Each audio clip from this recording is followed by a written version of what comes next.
Johnny Depp probably only has maybe 1 to 200 actual human followers, and the rest are just bots. There was a moment where I got up one day and I got on social media, I got on Twitter, and I just noticed that my feed was just absolutely overrun with content. This story starts with a spy. Well, a former spy. I started to try to excise that content from my timeline. Someone who knows how easy it is to sway opinions online. It became apparent fairly quickly that that was not working, which is unusual. Being a career investigator, my brain kind of went, oh, there's something going on here.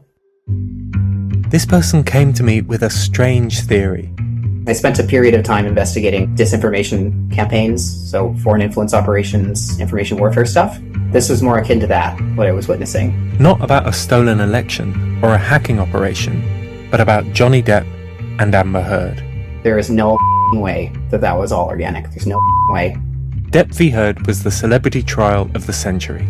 From the trending hashtag Justice for Johnny Depp to the viral memes mocking Amber Heard. Millions of people saw Amber lose. This was the most humiliating and horrible thing I've ever been through. The US trial is a terrible example of what happens to women when they speak out. You might think that's all there is to it. But what if you're wrong? What if Amber Heard was the victim of an organised trolling campaign? Those Twitter accounts appear to exhibit indications that they have been a rented bot network or a for-hire propaganda network. What if the online hate against her wasn't real? I think it's 100% inauthentic. I have no doubt about that. It appears to be some sort of organized attack.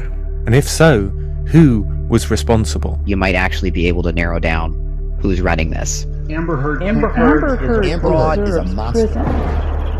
This is more than a story about celebrities at war.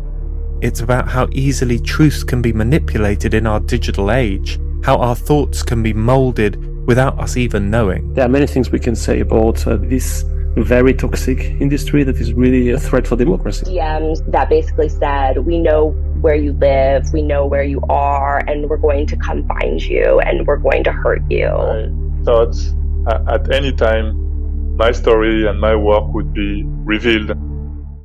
So I was stationed in Kabul, Afghanistan during the Johnny Depp versus Amber Heard trial. Being a seasoned CIA operative, it was essential that I oversee our strategies in Afghanistan at the time. And in fact, at this point, we were trying to arrange an assassination of the leader of the Taliban, but that obviously did not work out. But anyway, I was taking a break one day from my spycraft, and I was just scrolling through Instagram and Twitter and TikTok and YouTube. And all of a sudden, I was inundated with all of this pro-Johnny Depp propaganda, all of this pro-Johnny Depp social media. And I hadn't even been keeping up with the situation. I didn't even know that there was going to be a trial.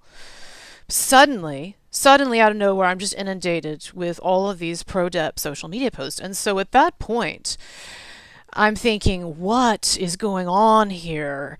And my spy's sensibilities were suddenly aroused by the strangeness of this situation, and I thought, this feels very familiar to me. Oh yes, this is what we tried to do in Nicaragua in the 80s.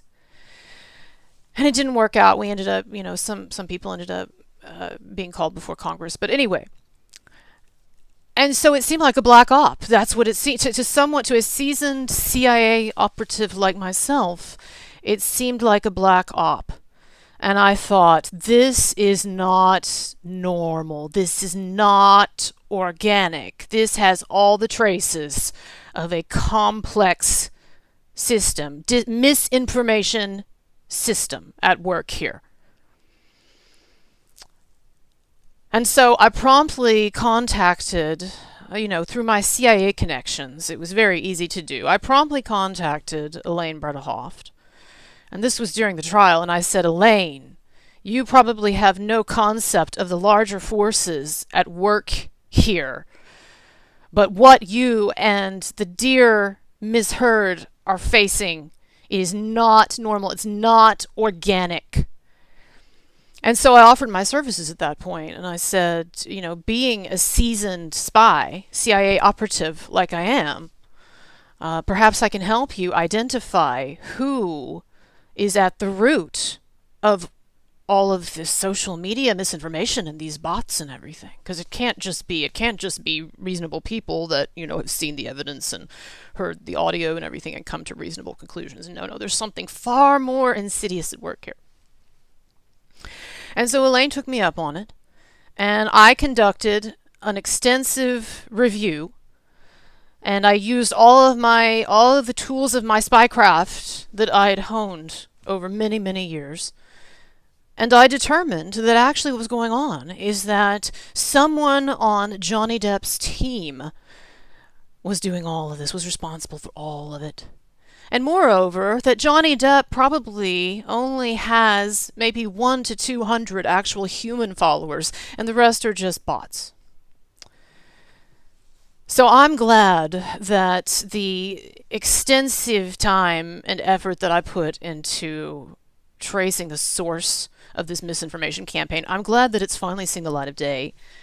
And I'm really glad that this podcast is recognizing the expertise of me and other spies who are finally telling the truth about what's going on here. And I'll be expecting my check in the mail soon, also, Ms. Herd. Ms. Herd's insurance company, whatever, Elon Musk.